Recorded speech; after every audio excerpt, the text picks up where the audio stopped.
Hello ನಮಸ್ಕಾರ. Butterflies world YouTube ಚಾನಲ್ಗೆ ಸ್ವಾಗತ. ನಾನು ಹೇಮಾ. ಇವತ್ತು ನಾನು ನುಗ್ಗೆಕಾಯಿ ಪಲ್ಯ ಹೇಗೆ ಮಾಡೋದಂತ ಹೇಳ್ತೀನಿ.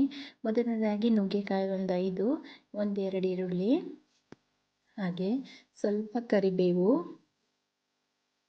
ಹಾಗೆ ಕಡಲೆಬೇಳೆ, ಒಂದು ಟೊಮೊಟೊ, ಸ್ವಲ್ಪ ಈರುಳ್ಳಿ, ಸೋಂಪು, ಧನಿಯಾಕಾಳು, ಜೀರಿಗೆ, ಚಕ್ಕೆ, ಸ್ವಲ್ಪ ಲವಂಗ, ಒಂದೆರಡು ಪಲಾವ್ ಎಲೆ ಚಿಕ್ಕದು, ಹಾಗೆ ಬೆಳ್ಳುಳ್ಳಿ, ಹಾಗೆ ಬ್ಯಾಡಗಿ ಮೆಣಸಿನ್ಕಾಯಿ, ಸ್ವಲ್ಪ ಕಾಯಿ ತುರಿ.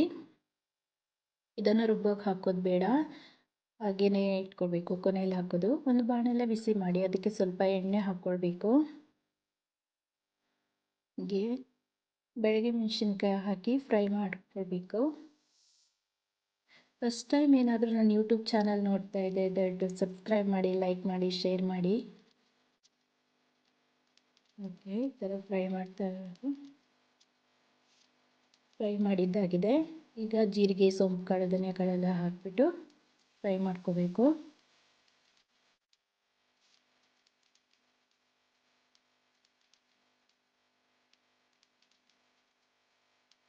ಸ್ವಲ್ಪ ಫ್ರೈ ಆದಮೇಲೆ ಅದಕ್ಕೇ ಈರುಳ್ಳಿ ಮತ್ತು ಟೊಮೆಟೊ ಹಾಕಿ ಫ್ರೈ ಮಾಡಬೇಕು.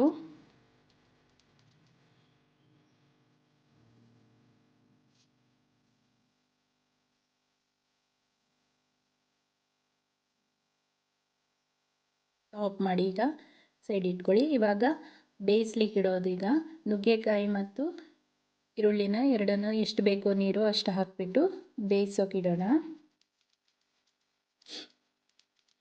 ಸ್ವಲ್ಪ ಉಪ್ಪು ಹಾಕಬೇಕು. ಹಾಗೆ ಈ ಮಸಾಲೆ ಹಾಕಿದ್ದೀವಲ್ಲ ಅದಕ್ಕೆ ನೀರು ಹಾಕೋದು ಬೇಡ, ಟೊಮೊಟೊ ಈರುಳ್ಳಿ ಇರೋದ್ರಿಂದ ಸ್ವಲ್ಪ ಅರಿಶಿನ ಹಾಕಿ ಈ ಥರ ತರ್ತರಾಗಿ ರುಬ್ಕೊಳ್ಬೇಕು. ಈ ಕಡೆ ನುಗ್ಗೆಕಾಯಿ ಎಲ್ಲ ಬೆಂದಿದೆ.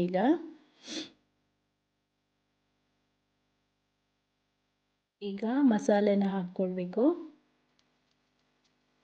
ಮಸಾಲೆ ಹಾಕಿ ಸ್ವಲ್ಪ ಫ್ರೈ ಮಾಡ್ಕೊಳ್ಳಿ. ಹಾಗೆ ಅದಕ್ಕೇ ಕಾಯಿ ತುರಿನ ಆ್ಯಡ್ ಮಾಡ್ಕೊಳ್ಬೇಕು. ಈಗ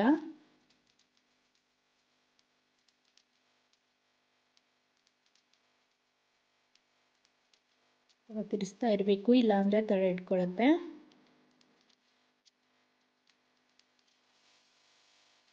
ಇವಾಗ ಸ್ವಲ್ಪ ಕೊತ್ತಂಬರಿ ಸೊಪ್ಪನ್ನು ಹಾಕಿ ತಿರ್ಸ್ಬೇಕು. ತಳ ಇಟ್ಕೊಂಡು ಬಿಡುತ್ತೆ, ತಿರ್ಸ್ತಾ ಇರಿ. ಇದು ಡ್ರೈ ಥರ ಮಾಡೋದ್ರಿಂದ ಅಷ್ಟೇ.